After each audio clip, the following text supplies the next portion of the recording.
pouvons reprendre nos places. Que Dieu soit glorifié. Merci au Seigneur qui permet à ce que cette convention se tienne. J'ai entendu la sœur Joyce dire ici, dès le début de l'année, on se posait des questions, on ne savait pas est-ce qu'il y aura convention ou pas avec tout ce qui se passait dans le pays et même dans le monde. Mais le Seigneur est celui qui fait grâce. Et s'il a permis cette convention, c'est certainement pour un but précis. Il veut toucher quelqu'un, il veut sauver quelqu'un. Et je suis convaincu que le Seigneur ne ratera pas sa cible. Un grand merci à mon père, à notre pasteur, le premier jeune de l'église. Oui, oui. Qui est au milieu de nous. Et je crois que nous allons passer des bons moments dans la présence de Dieu. Alléluia. Je lève les mains vers le ciel. Je te donne mon cœur. Je dirai à mon âme, tu es Dieu de tout. Même si les mers se déchaînent, tu parlais, tu les calmes. Tu es mon repos, tu es haut. Je lève les mains vers les cieux, je lève les mains vers les... Je te donne mon... Je dirai à mon âme, tu es Dieu. Même si les mers se déchaînent, ta simple voix peut les calmer. Tu parlais, Yahweh, tu es mon repos, tu es haut. Encore une dernière fois, je lève les mains vers les cieux. Je te donne mon cœur. Je dirai à mon âme, tu es Dieu de... Et si les mers se déchaînent, tu parlais, tu les calmes. Tu es mon repos, tu es mon repos, tu es haut. Jésus, tu es mon repos.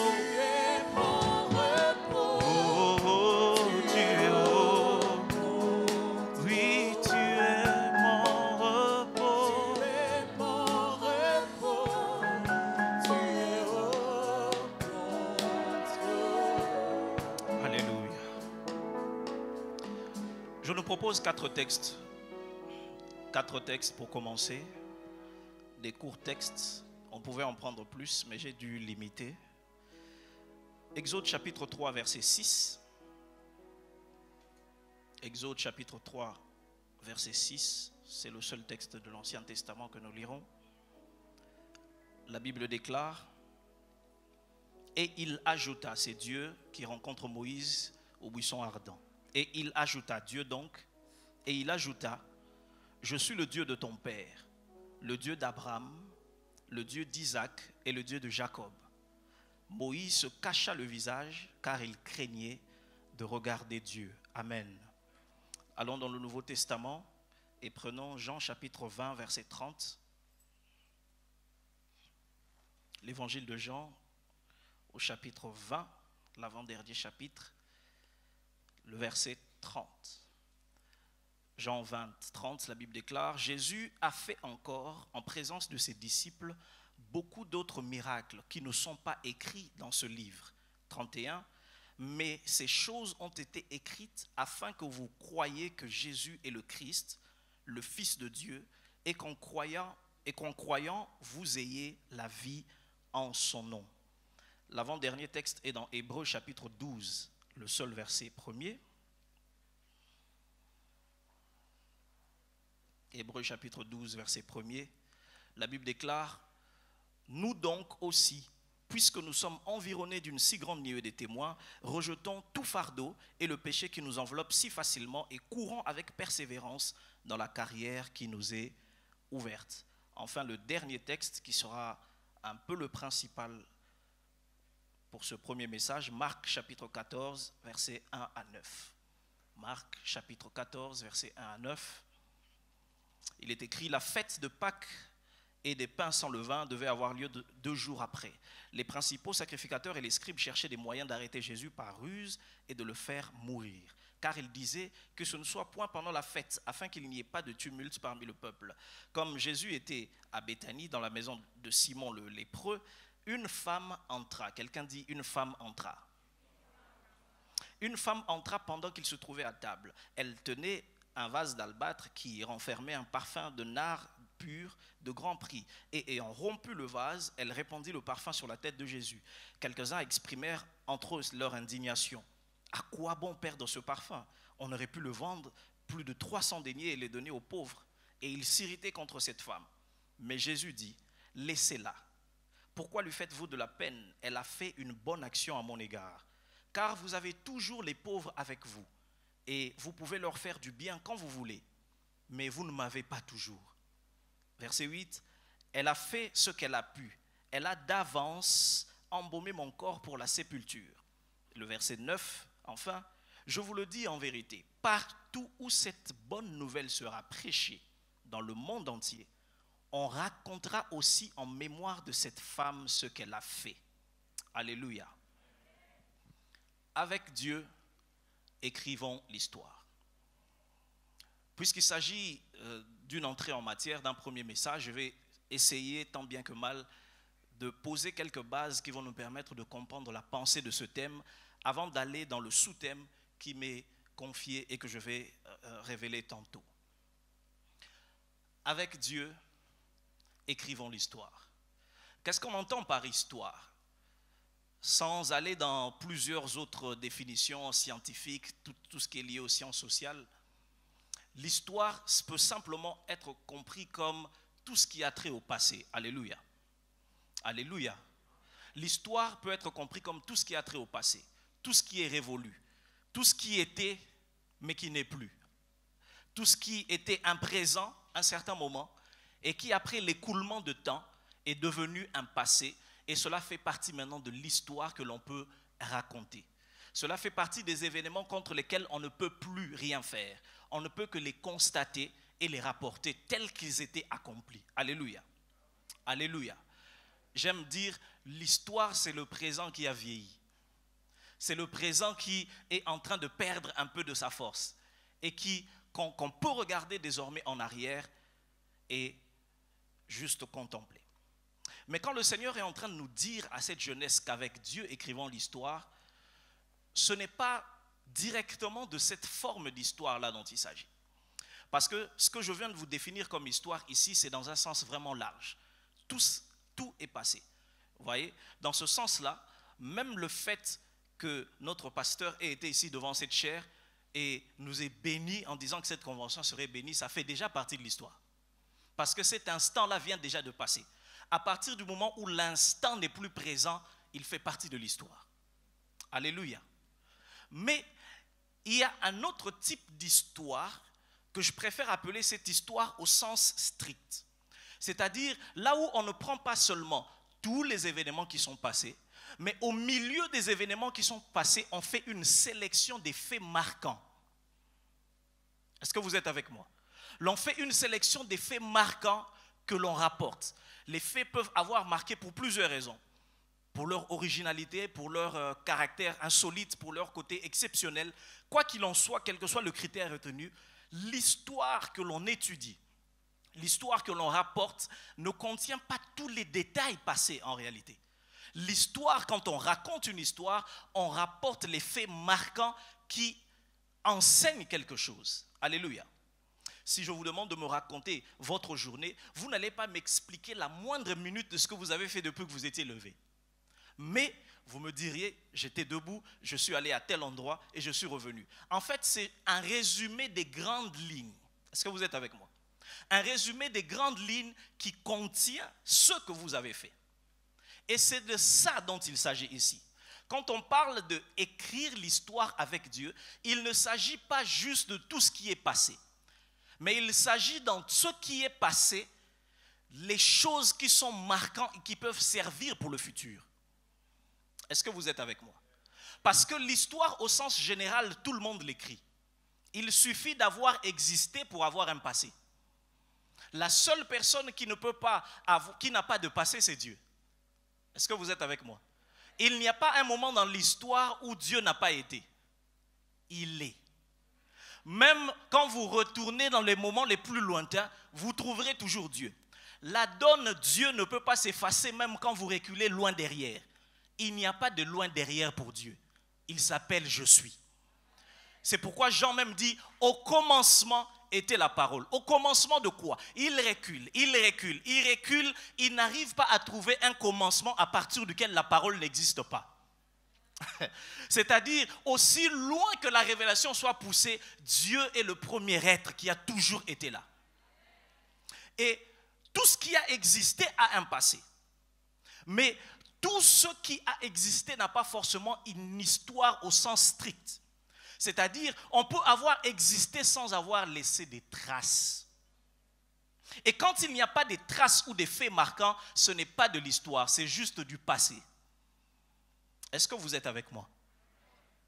Et avec Dieu, nous voulons écrire l'histoire. Nous ne voulons pas juste exister pour que des choses soient derrière nous.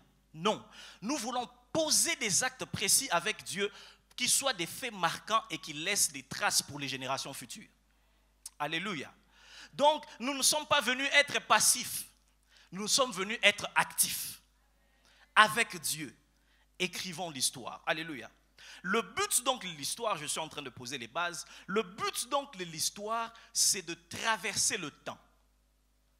Parce que, en ce sens-là, l'histoire, au sens strict, ces faits marquants, nous permettent à nous qui n'avons pas été là quand ces choses étaient faites, de retirer une information, un enseignement, une sagesse ou quoi que ce soit, qui nous permettent à nous d'être affectés pendant que nous n'étions pas là.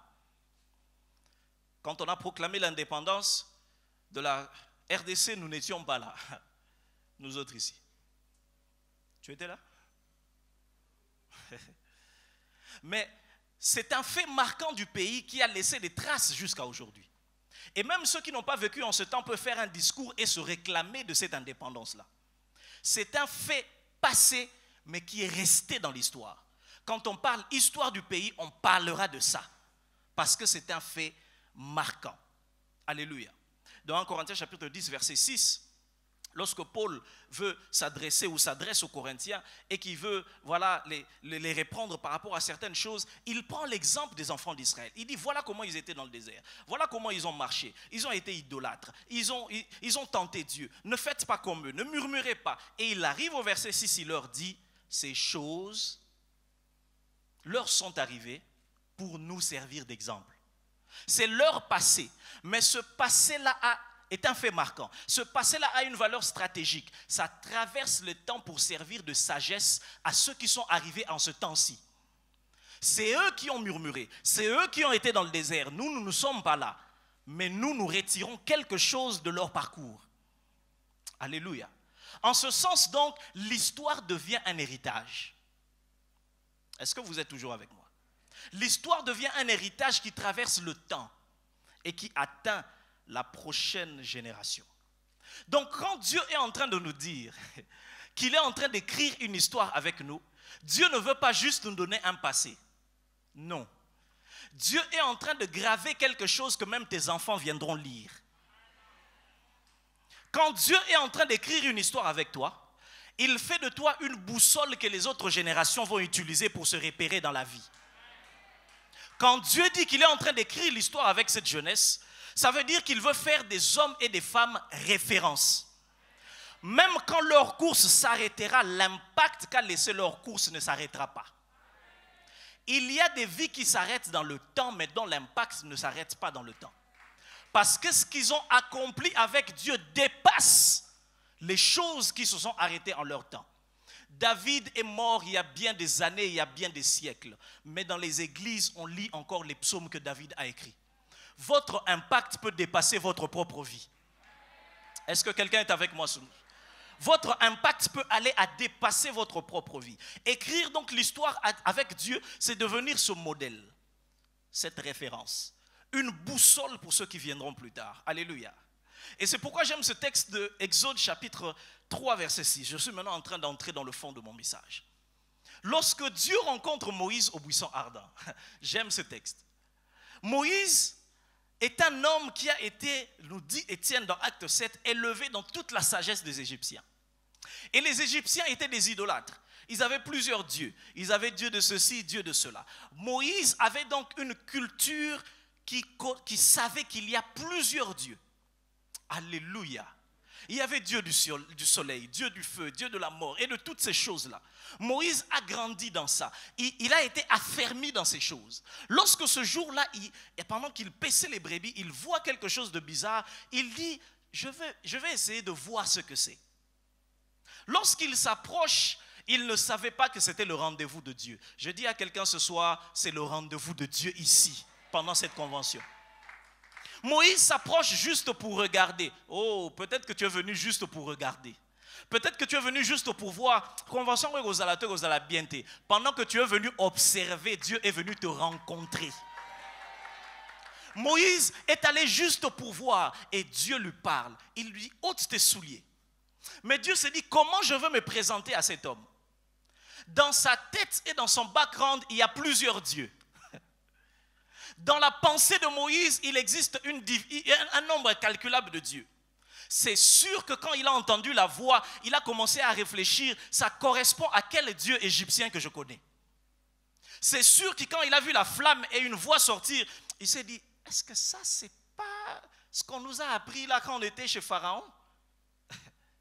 Dieu veut trouver donc une méthode pour enseigner à Moïse qu'il est le véritable Dieu. Et tout est maintenant dans la manière dont Dieu va se présenter. Dieu dit, je veux me présenter à toi de telle sorte que tu comprennes que je ne suis pas comme tous les autres qu'on t'a raconté. Je veux me présenter de sorte que tu saches que je suis le seul et le véritable. Je ne suis pas toutes ces divinités en bois ou en quelque matière que ce soit que tu as appris en Égypte. Je suis. Je suis le véritable. Et comment est-ce que Dieu se présente? Première indication qu'il donne à Moïse au verset 6, il dit, je suis le Dieu d'Abraham, je suis le Dieu d'Isaac et je suis le Dieu de Jacob. Pendant que Dieu est en train de parler, Abraham est déjà mort, Isaac est déjà parti et Jacob a déjà terminé sa course. Dieu se sert des hommes qui sont déjà passés pour proclamer son identité à quelqu'un qu'il ne connaît pas. C'est comme si Dieu veut dire, attends, je peux commencer à t'expliquer ici, mais tu vas pas bien comprendre. Comment est-ce que je peux te faire comprendre qui je suis? Il dit, ok, tu connais Abraham, tu te rappelles d'Abraham. Et comment est-ce que Moïse connaît Abraham? Je sais que Moïse connaît Abraham, non seulement parce que la culture égyptienne était assez riche pour qu'on lui enseigne ces choses, mais aussi parce qu'il a fui et est allé à Madian. Et Madian est un fils d'Abraham. Un fils qu'Abraham a eu avec Ketura lorsque Sarah était morte. Oh, est-ce que vous êtes avec moi? Il a donc entendu l'histoire d'Abraham. C'est sûr quand il était avec Jéthro, Jéthro racontait les choses qui étaient liées à sa nation. Il racontait tous les exploits de cet homme qui était vieux, mais qui avait un Dieu bizarre qui lui a permis d'avoir une postérité même quand il était vieux. Moïse a dû se demander, c'est quel genre de Dieu qui défie les lois de la nature? C'est quel genre de Dieu que Jéthro me raconte? Et ce jour-là, Dieu dit, ok, je suis le Dieu d'Abraham. Ce que j'ai fait avec Abraham était un symbole. C'était une référence. Et je viens me présenter à toi en te démontrant que le même Dieu qui a été avec lui, c'est celui qui est en train de te parler. Lorsque Dieu écrit une histoire avec toi, il fait les choses non pas seulement pour toi, mais parce qu'il va se servir de ta vie et de ton cas pour se présenter à d'autres personnes. Oh, je reprends ça. Lorsque Dieu écrit l'histoire avec toi, il ne te bénit pas seulement pour toi. Il te bénit de sorte qu'il aille dire à quelqu'un, je suis le Dieu de Gamaliel. Dieu veut donner à quelqu'un une référence visible qu'il puisse voir et se rendre compte que Dieu est vivant. Le temps qu'il t'explique sa gloire dans les cieux, tu ne vas pas bien comprendre. Mais s'il t'indique la personne qui est à tes côtés et qui a été visitée, tu sauras qu'il est le Dieu qui fait des choses à merveille. Lorsque Dieu écrit l'histoire avec toi, il va se servir de ton cas pour se présenter à d'autres. Et c'est pourquoi je suis rassuré et j'aimerais rassurer quelqu'un. Dieu ne va pas rigoler avec ta vie parce qu'il va se servir de ta vie et de ton cas afin de bâtir sa réputation qu'il va présenter aux générations futures. Quand il voudra consoler quelqu'un à l'église, il lui dira: je suis le Dieu de ce frère-là que tu as vu et qu'il est pris de bas et qu'il est élevé. Je suis le Dieu de cet homme qui a été en bas et que j'ai redynamisé par ma force. Il lui dit: je suis le Dieu d'Abraham, je suis le Dieu d'Abraham, je suis le Dieu d'Isaac, je suis le Dieu de Jacob. Et dans Marc chapitre 14, versets 1 à 9, l'histoire de cette femme, la Bible déclare que c'était 2 jours avant la Pâque et Jésus était dans la maison d'un homme qu'on appelle Simon le lépreux. Quand j'ai lu ça tout de suite, ça a fait bip dans ma tête. Non. On ne peut pas me dire, pourquoi est-ce que la Bible peut me dire que Jésus était dans la maison d'un homme qu'on appelle Simon le lépreux? Alors que nous sommes en Israël, et en Israël, aucun lépreux ne peut résider avec les autres. Quand vous lisez Lévitique 13 et 14, dès qu'on a contracté la lèpre, on est mis à l'écart. C'est là où je suis allé encore lire davantage. Et les commentateurs sont d'accord, et l'histoire même dit qu'en réalité, Simon le lépreux n'était pas lépreux. C'était un homme qui avait la lèpre à un certain moment, et qui a été affecté par Jésus. Mais on continue toujours à l'appeler comme référence du miracle que Jésus avait fait, Simon le lépreux. Jésus était venu déjà chez lui. On sait à travers les évangiles que Jésus venait souvent à Béthanie, parce que c'est à Béthanie que ça se passe. Le village de Marthe, Marie et Lazare. On sait que Jésus venait souvent, et il nous rapporte que Jésus l'avait guéri de la lèpre. Et ce jour-là, quand on l'appelle Simon le lépreux, ce n'est pas qu'il était lépreux. Il avait eu la lèpre. Il était tellement connu pour sa lèpre que même quand il a été guéri, la référence dans le quartier est restée Simon le lépreux. Son identité a été affectée par l'action de Jésus. Le nom avec lequel on l'appelait dans la société rappelait ce que Jésus avait fait dans sa vie. Je suis venu déclarer à quelqu'un: quand Dieu va écrire l'histoire avec toi, on peut ne pas connaître ton nom, mais on se souviendra de ce que Dieu a fait au travers de toi. On se souviendra de ce que Dieu va faire au travers de toi. Je déclare et je décrète qu'on parlera d'une sœur, on ne connaîtra peut-être pas ton nom, mais on dira: la sœur là qui a fini les études sans avoir personne pour le financer. On ne te connaîtra pas peut-être par tous les profs, mais on te désignera par le frère là qui passe toujours les promotions sans corrompre. On te désignera par le nom par lequel Dieu a impacté ta vie. Je prie Dieu que l'impact de Jésus soit tellement fort dans ta vie qu'on oublie même ton nom, qu'on se souvienne de ce que Jésus a fait. On peut oublier ta photo, on peut oublier le nom de la famille qu'on t'a donné, mais le nom de l'impact reste toujours. Le nom de l'impact reste toujours. Je vois quelqu'un qu'on appellera l'homme qui s'est finalement marié malgré que la famille s'était opposée. Je vois quelqu'un qui va être appelé la femme qui a réussi à se hisser au haut sommet de l'État, même si elle a connu des conditions difficiles en famille. J'aimerais dire à quelqu'un: derrière ton histoire se trouve une histoire que Dieu est en train de vouloir écrire. Dieu va se servir de ton histoire pour écrire son histoire. Garde le nom de Simon le lépreux. Le nom restera, mais l'identité aura été changée. On l'appelle Simon le lépreux, mais c'est un homme qui a été touché. On se rappellera de qui tu as été. C'est pourquoi je prie Dieu cette semaine, comme tu aimes bien le faire, prends suffisamment de photos de toi. Tu en auras besoin l'année prochaine. Tu en auras besoin dans 2 ans. Oh, est-ce que je parle à quelqu'un? Tu en auras besoin dans les 5 ans qui viennent. Tu auras besoin de démontrer aux hommes la preuve que tu étais vraiment congolais, que tu étais ici. Parce que là où tu es en train d'aller, on ne croira même pas que tu es congolais. On risque de ne pas croire que tu as étudié ici. Prends les photos de ton université. Quand tu iras au sommet et qu'on pensera que tu es allé à Harvard, tu leur diras: non, j'étais ici juste derrière. Mais c'est Simon le lépreux qui a été touché par Dieu. Alléluia, alléluia. Dieu va faire de ta lèpre le symbole de son miracle. Dieu va faire de ta faiblesse le symbole de son miracle. Est-ce que quelqu'un reçoit la parole de Dieu? Mais ce qui est bizarre dans ce texte, c'est que même si on commence par Simon le lépreux et que Jésus est en train de manger dans la maison de Simon le lépreux, cette histoire, quelqu'un vient voler la vedette à Simon le lépreux. La Bible déclare que pendant qu'ils étaient à table, une femme est entrée. Elle a offert le parfum à Jésus. Et j'aime ce que Jésus lui a dit à la fin. Partout où cette bonne nouvelle sera prêchée, comme ici, en cet après-midi, partout où cette bonne nouvelle sera prêchée, on parlera aussi de toi. Jésus, par sa parole, a écrit le nom de cette femme dans l'histoire.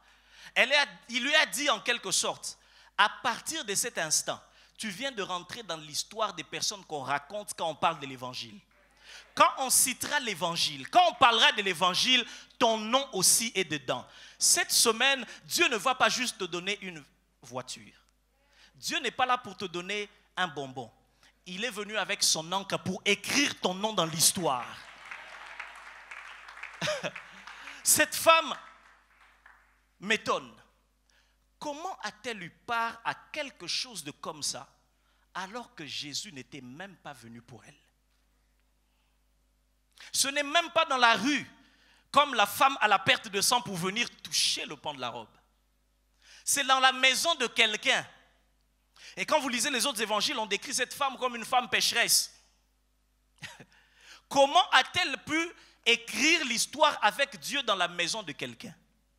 Je comprends donc que cet homme, cette femme plutôt, parce qu'il y a des femmes aussi qui sont bénies en Dieu ici, cette femme a écrit l'histoire avec Dieu dans la maison de quelqu'un d'autre. Cette femme a écrit l'histoire avec Dieu sans que Jésus ne soit venu chez elle directement. Jésus était là pour quelqu'un d'autre. Mais cette femme est entrée dans l'histoire de quelqu'un d'autre pour écrire avec Dieu sa propre histoire. Ça ne lui était pas destiné directement. Mais elle est entrée dans la maison de Simon et là, elle a obtenu de Jésus quelque chose que Simon lui-même n'avait pas obtenu depuis qu'ils étaient à table. Quelque chose qui ne lui était même pas présenté, la Bible déclare qu'elle l'a vécu. Jusque-là, on sait que le seul qui a une histoire avec Dieu dans ce texte, c'est Simon le lépreux, par rapport à sa guérison qu'il a obtenue. Mais la Bible me déclare, quand vous lisez ce texte, que pendant qu'ils étaient à table, une femme entra. Quelqu'un dit entra. En d'autres termes, la Bible est en train de me dire que lorsque Jésus est en train de manger dans la vie de quelqu'un, lorsque Jésus est en réunion avec un Simon, un homme qui l'a affecté, un homme avec lequel il a écrit l'histoire et continue à écrire l'histoire, Jésus veille toujours à laisser la porte ouverte pour que quelqu'un d'autre entre. En d'autres termes, Dieu se rassure que la dimension dans laquelle tu le vois converser avec un Simon quelque part soit disponible à une femme qui vient de l'extérieur. C'est-à-dire, Jésus n'était pas chez elle, mais Jésus a laissé la porte ouverte pour qu'elle aussi puisse entrer. Toute dimension dans laquelle Dieu travaille avec ton voisin a une porte ouverte qui te permet d'y entrer aussi. Jésus n'était pas venu pour elle, Jésus était venu pour lui, mais la porte était ouverte et la Bible déclare, cette femme entra. Le Seigneur m'a dit, la dimension dans laquelle Dieu a travaillé avec des hommes comme Alain Moloto, la porte est ouverte et d'autres jeunes vont entrer là-bas. La dimension avec laquelle Dieu a soupé avec les hommes comme Jacques-André Verneau, la porte est ouverte et même une femme étrangère peut y entrer. La dimension avec laquelle Dieu travaille ici dans cette maison, avec notre Père, j'aimerais dire à un jeune, la porte est ouverte pour écrire l'histoire. Ne sois pas jaloux de Simon qui dîne avec Jésus, parce que la porte est ouverte, toi aussi tu peux entrer. Et ne permet à personne de t'intimider parce qu'il est arrivé à un certain niveau, de te faire croire que ça c'est ma dimension d'abysso. J'aimerais dire à quelqu'un, même dans ce parlement, la porte est ouverte pour toi. Oh, je ne sais pas si quelqu'un me comprend. Si tu as été destiné à aller quelque part, la porte est ouverte même quand tu n'avais pas accès. Je prie dans le nom de Jésus, pendant cette semaine, que la porte soit ouverte. La porte de la maison dans laquelle Dieu a travaillé avec nos pères. La porte de la maison dans laquelle Dieu a travaillé avec les hommes qui ont bâti les choses dans la vérité. La porte dans laquelle Dieu a travaillé avec les hommes qui sont demeurés intègres jusqu'à la fin. Cette porte-là est encore disponible. Une femme qui vient de nulle part, la Bible déclare, elle est entrée elle aussi dans la maison. Je déclare et décrète dans le nom de Jésus, nous aussi nous entrons. Cette convention, ce n'est pas pour écouter des choses et rester dehors. Cette convention, c'est prendre la parole et entrer dedans. Ce que j'aime, ce que la Bible déclare, que quand Dieu envoie sa parole court avec rapidité. Sa parole n'est pas immobile. Lorsque sa parole est là, elle marche. Elle dit même si elle tarde, attends-la. J'aimerais dire à quelqu'un, la parole c'est marcher. Et si tu viens au pied de Jésus, la parole de Jésus devient tes jambes pour te faire entrer là où tu dois entrer. C'est pourquoi ceux qui se confient en l'Éternel font plus que les jeunes gens et les adolescents. Ils courent et ne se fatiguent point. Ils marchent et ne se lassent point. Mais ils prennent le vol comme des aigles. Je vois quelqu'un s'envoler cette semaine et arriver jusque là où Dieu est en train de l'attendre. Oh, la porte est ouverte. Un jeune doit entendre ceci. Aux Nations Unies, être directeur aux Nations Unies, la porte est ouverte. Bâtir une destinée en devenant un homme de Dieu intègre. La porte est ouverte. Je prie et déclare à quelqu'un qui a été appelé à la musique. La porte est ouverte pour accéder là où Dieu a soupé avec les grands. J'ai dit à quelqu'un, la porte est ouverte et tu vas entrer. Ce que j'aime, c'est que cette porte, ce n'est pas un homme qui nous l'ouvre. Parce que notre maître qui nous invite s'appelle lui-même la porte. Il dit, je suis la porte des brebis. Mes brebis entreront, ils sortiront et ils trouveront du pâturage. Même là où ils ont fermé, ils pensent que c'est toujours eux qui doivent rester là. Ils pensent que c'est les histoires des enfants d'eux.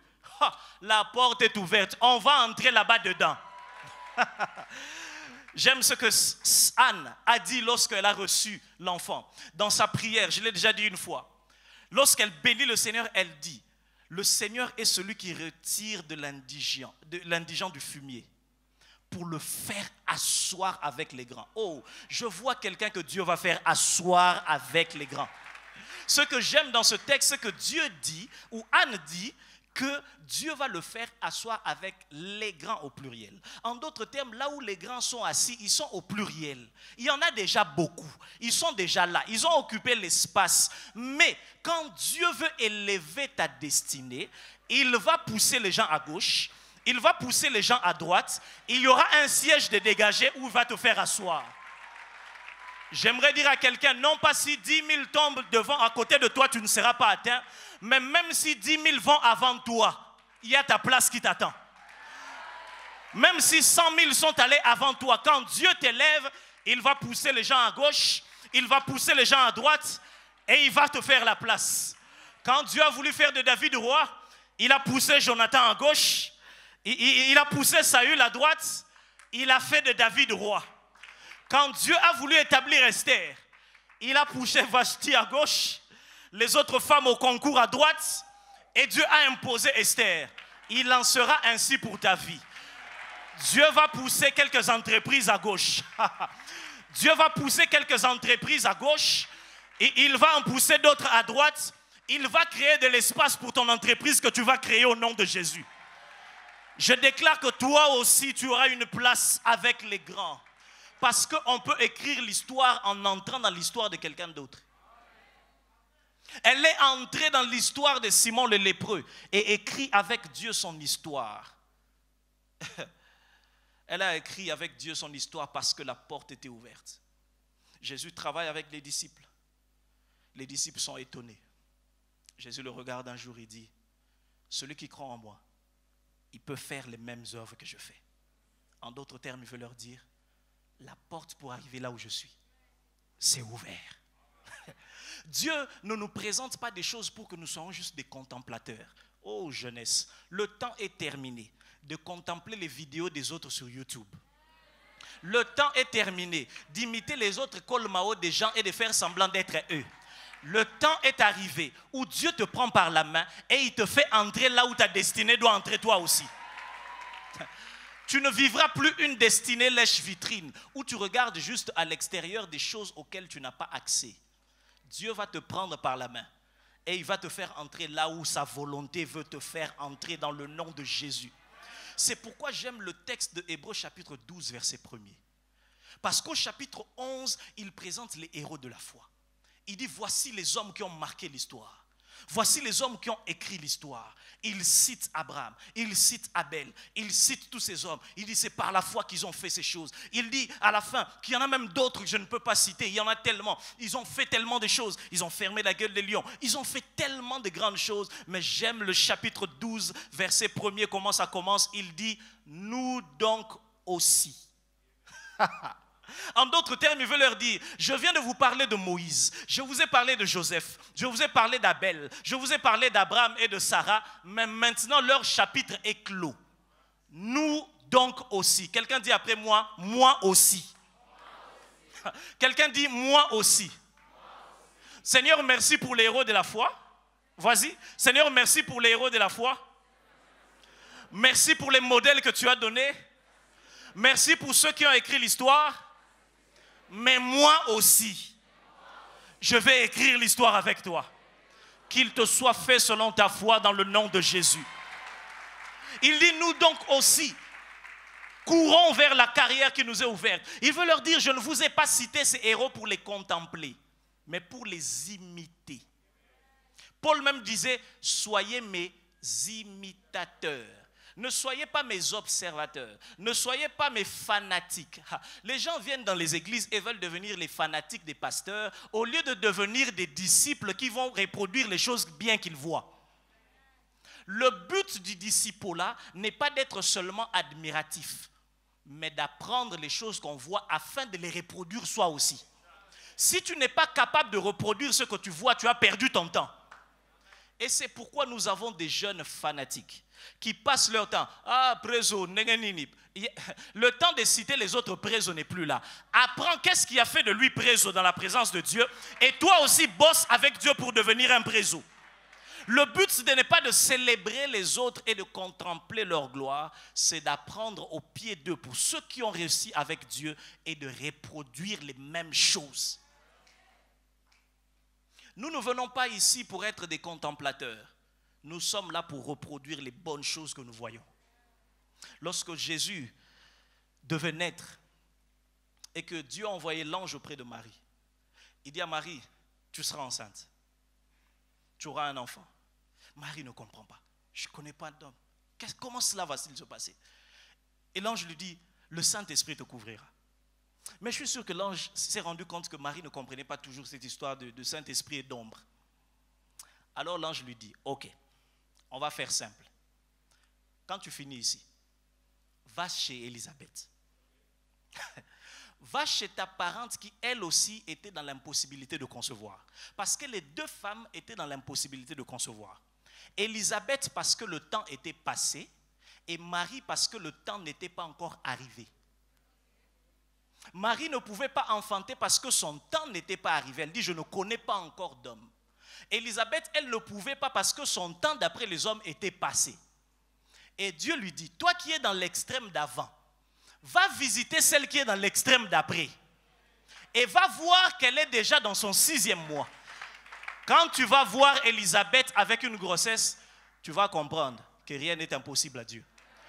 Dieu va se servir de ton cas pour enseigner les autres. Il dit, va voir Élisabeth.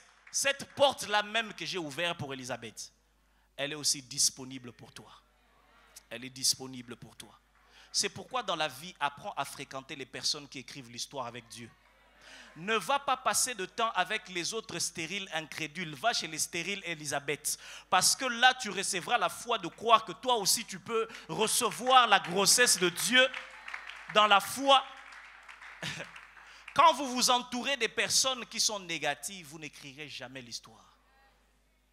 Va chez Élisabeth. Et tu verras en elle, parce que Dieu s'arrange toujours, quel que soit ce qu'il nous donne, à nous indiquer des personnes qu'il a visitées avant nous, qui nous servent des modèles, afin que nous aussi, nous soyons cela pour les autres. Laissez-moi aller vers ma conclusion. Quelques éléments avant de conclure. À partir de ce texte de Marc, l'on peut noter ces 2-3 choses. La première,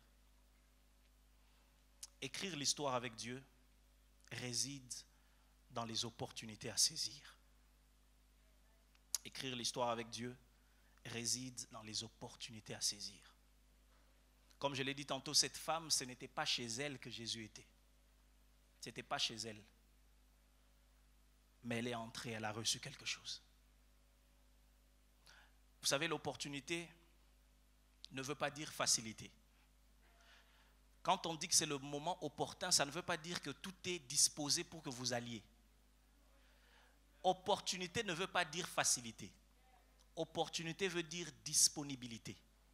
Si c'est atteignable, donc vous en avez l'opportunité.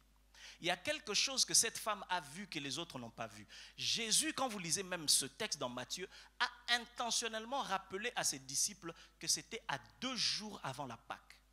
C'est-à-dire, dans 2 jours, Jésus se ferait arrêter et irait jusqu'à être crucifié. Dans 2 jours, Jésus n'irait plus de lieu en lieu faisant du bien. Dans 2 jours, Jésus n'irait plus imposer les gens. Cette saison-là venait de se clore. Il ne restait que 2 jours pour faire ce genre de choses. 2 jours, il passerait à une autre étape de sa mission. Cette femme est venue alors qu'il ne restait que 48 heures. Et ces hommes mangeaient avec Jésus sans avoir la conscience que cet homme, bientôt, il va passer à une autre étape. L'opportunité réside dans, comme a dit Jésus dans ce texte, dans les choses que nous n'avons pas toujours. Il a dit, les pauvres, vous les avez toujours avec vous. Mais moi, vous ne m'avez pas toujours. Ils n'ont pas compris. C'était à 2 jours de la Pâque. Il voulait leur dire, être avec moi comme ça à table et manger, ça va finir bientôt. Et même aux disciples à la scène, il leur a dit, je ne mangerai plus, je ne boirai plus de cette coupe jusqu'à ce que... Mais ces hommes mangeaient comme si cette dispensation, cette opportunité serait disponible indéfiniment. Et des gens viennent dans l'église, ils prient Dieu, ils sont jeunes, ils font des choses comme si c'était donné. L'habitude tue l'opportunité. Le même Dieu avec lequel ils étaient en train de manger, comme si de rien n'était, la femme a saisi quelque chose. Et quand elle l'a fait, Jésus même a dit, elle l'a fait pour ma sépulture. Celui qui saisit l'opportunité a de l'avance sur sa génération. Dans Marc chapitre 16, l'on voit des femmes un dimanche matin qui viennent avec des aromates pour embaumer le corps de Jésus. Quand elles arrivent au tombeau, l'ange leur dit, il n'est plus ici. Mais cette femme, lorsqu'elle a versé le parfum, Jésus a dit, elle l'a fait pour ma sépulture. Les femmes de la résurrection sont venues en retard. Même si elles sont rentrées avec le message de la résurrection, mais quand même les aromates qu'elles avaient achetés ont été gaspillés. Parce qu'elles sont venues embaumer celui qui n'était plus dans le tombeau. La saison d'embaumer Jésus était passée. Mais cette femme ici de Marc 14, elle a saisi l'opportunité, elle a été en avance sur les femmes même qui étaient à côté de Jésus. Elle a été la seule femme à embaumer Jésus pendant que celles qui étaient toujours avec lui sont venues en retard. Celui qui ne lit pas les opportunités de la destinée arrivera en retard. Et ce jour-là, elles sont rentrées avec les mêmes aromates qu'elles avaient achetés. Parce que ce n'était plus la saison d'embaumer Jésus. C'était une autre saison qui était ouverte. Écrire l'histoire avec Dieu, c'est les opportunités à saisir. Ce sont les choses que vous n'aurez pas toujours. Frère, vous n'aurez pas toujours ce que vous avez. Vous n'aurez pas toujours l'opportunité d'écouter les choses que vous écoutez. Le moment est de saisir ce que vous devez saisir. Deuxièmement, avant d'aller vers la fin, écrire l'histoire avec Dieu passera toujours par des choix impopulaires qui ne plaisent pas à tout le monde. Le processus pour écrire l'histoire avec Dieu passera toujours par des choix impopulaires qui ne plairont pas à tout le monde. La Bible déclare que cette femme est entrée, elle a offert. Quand vous lisez le texte, vous ne sentez pas une seule fois cette femme se soucier de son auditoire. Son problème, c'était Jésus. Mais pendant qu'elle offrait, les gens s'indignèrent et disent, mais c'est du gaspillage ça. Elle aurait pu. Elle aurait pu. Et même quand ils ont dit ça, elle n'a jamais répondu. C'est Jésus qui l'a défendue. le processus qui mène à écrire l'histoire n'est pas toujours beau à voir. Le processus qui emmène à écrire l'histoire n'est pas toujours beau à voir. C'est pourquoi il n'est pas toujours encouragé. C'est pourquoi, yango yo olingi ko sambe 15h30 tu vas faire quoi à l'église? Jésus a dit ne la dérangez pas, laissez-la. J'aimerais dire à quelqu'un, quand tu vois quelqu'un chercher Dieu dans sa saison, tikaye. Parce que tu ne sais pas ce qu'il est en train d'écrire avec Dieu. Pendant que cette femme était en train de faire ce choix-là, les gens disaient mais c'est du gaspillage. Vous savez, les raisonneurs sont très logiques. Ils ont fait même un calcul sur un parfum qui ne leur appartenait pas. On aurait pu. On sait qui? Et ça est binodin.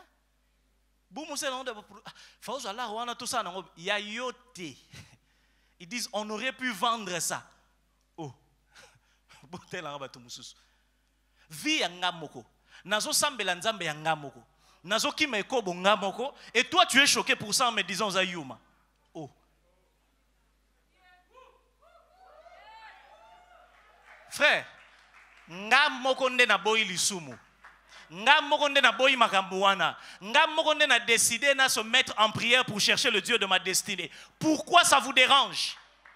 Le processus pour aller vers écrire une histoire avec Dieu dérangera des gens autour de vous. Et vous devez avoir la maturité pour foncer quoi qu'il arrive. Cette femme a fait ce qu'elle avait à faire sans se soucier de ce que les gens diraient. Parce que ce ne sont pas les actes normaux. Ce n'est pas la foi normale qui écrit l'histoire. Si cette femme avait fait quelque chose d'ordinaire, j'aurais trouvé ça normal. Mais ils ont trouvé que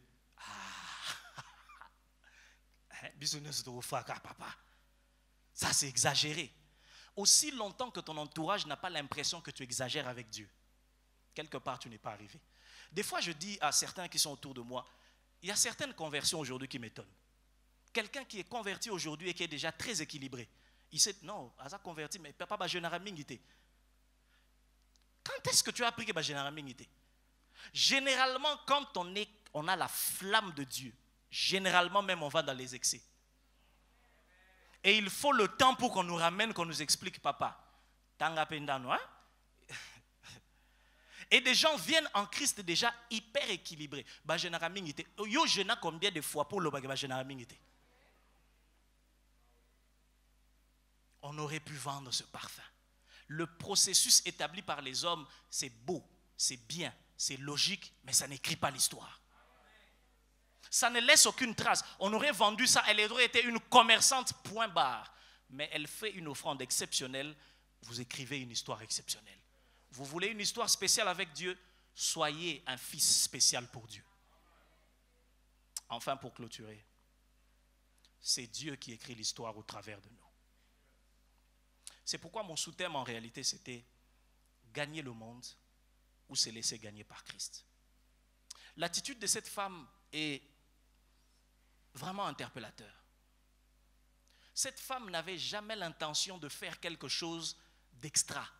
C'est-à-dire, quand elle venait dans cette maison, elle ne venait pas pour qu'on sente qu'elle est venue offrir. C'est-à-dire, vous payez votre offrande, c'est bon. Mais,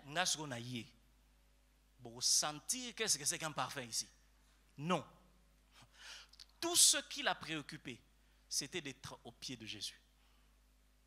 Elle a juste offert et Jésus a juste offert. Mes frères et sœurs, écrire l'histoire, ce n'est pas un ensemble d'ambitions qu'on a collectées. Je vais écrire l'histoire, on se souviendra de moi. Frère, c'est Dieu qui écrit l'histoire au travers de nous. Au travers des gens qui s'abandonnent à lui. C'est lui qui tient le stylo. Si tu veux écrire ça toi-même en faisant des actes exprès pour qu'on se souvienne de toi, on t'oubliera. Celui qui veut forcer sa propre histoire, elle ne s'écrira pas. C'est comme si tu écrivais sur du sable. La moindre vague et tout sera emporté. Celui qui fait exprès pour qu'on se souvienne de lui est vite oublié. Mais celui qui s'oublie au pied du maître, Jésus lui dit, partout cette bonne nouvelle sera prêchée. Quand on parle d'écrire l'histoire avec Dieu, il s'agit de se livrer à Dieu. il ne s'agit pas de monter les ambitions au point où on veut paraître comme étant le seul qui a fait ça. Je suis le premier, un peu comme on en a l'habitude à Kinshasa. On a des leaders, il dit toujours leader. Mais elle a juste offert le parfum. Priez avec moi pendant quelques minutes, je vous en prie. Je voudrais juste prier avec quelqu'un, que tu dises au Seigneur, Seigneur, je sais que tu veux écrire une histoire de gloire avec moi. Je sais que tu veux faire de moi une référence, même pour les générations d'après. Mais je ne veux pas que ce soit comme un projet, une ambition que j'ai pour que les gens se souviennent, que les gens voient que je suis quelqu'un qui a laissé des... Non. Je ne veux pas laisser la chair prendre cela et en faire finalement quelque chose de complètement humain et charnel. Je veux le faire juste en me livrant à toi. Cette femme a juste offert le parfum. C'était pour Jésus qu'elle était là. Et on s'est souvenu d'elle. Je ne veux pas chanter pour qu'ils sentent que j'ai chanté. Non. Je veux le faire pour Jésus. Et si Dieu veut qu'on se souvienne de moi, tant mieux. Je ne veux pas faire les choses comme pour marquer les choses de force. Que des jeunes qui veulent forcer l'encre de Dieu, ça ne marche pas. Quelqu'un lève sa voix et prie et dit au Seigneur, que mon cœur soit livré vers toi. Parle au Seigneur, élève ta voix, parle au Seigneur. Parle au Seigneur, parle au Seigneur. Dis-lui, je veux juste faire les choses bien, telles que toi tu me le dis. Je veux juste obéir, je ne veux pas être un super-héros, je veux obéir. Je ne veux pas être le premier qui a fait les pleins, je veux juste obéir à ton instruction. Quand Moïse a levé la verge pour que la mer se sépare en deux, ce n'était pas pour prouver qu'il était Moïse. C'était juste parce que Dieu lui avait dit. Si les vidéos, tu vas les faire parce que tu veux, parce que tu dois faire quelque chose, parce que tu as quelque chose, tu n'écriras aucune histoire avec Dieu. L'histoire avec Dieu, c'est Dieu qui l'écrit. Parle au Seigneur pendant ces 2-3 minutes encore. Parle au Seigneur ce soir.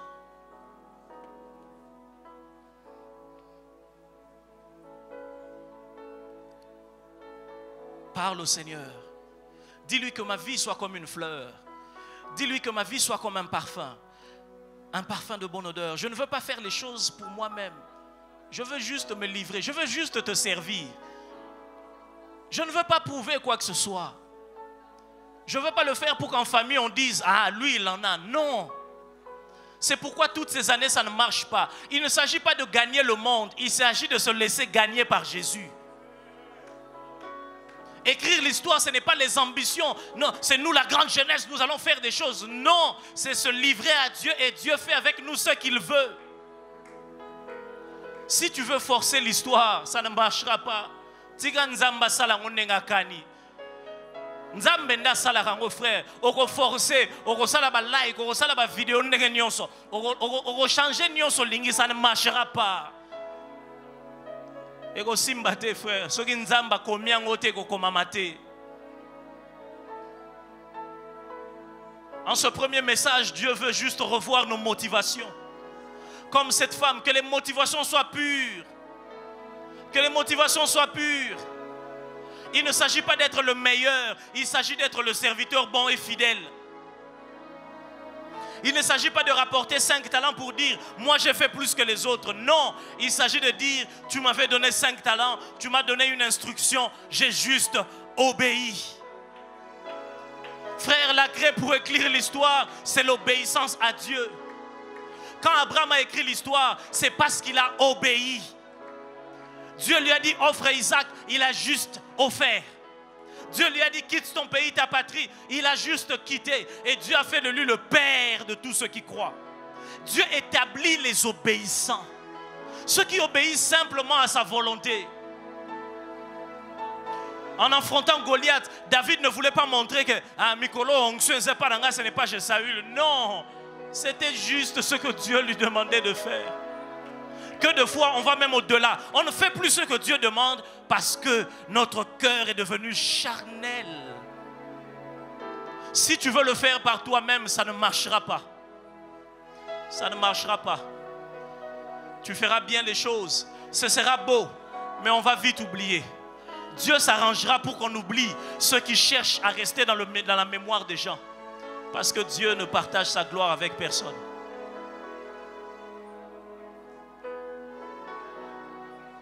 Dieu ne partage sa gloire avec personne. Chantons juste ce cantique avant que je ne cède le micro. Que ma vie soit une fleur, un parfum pour toi, Seigneur.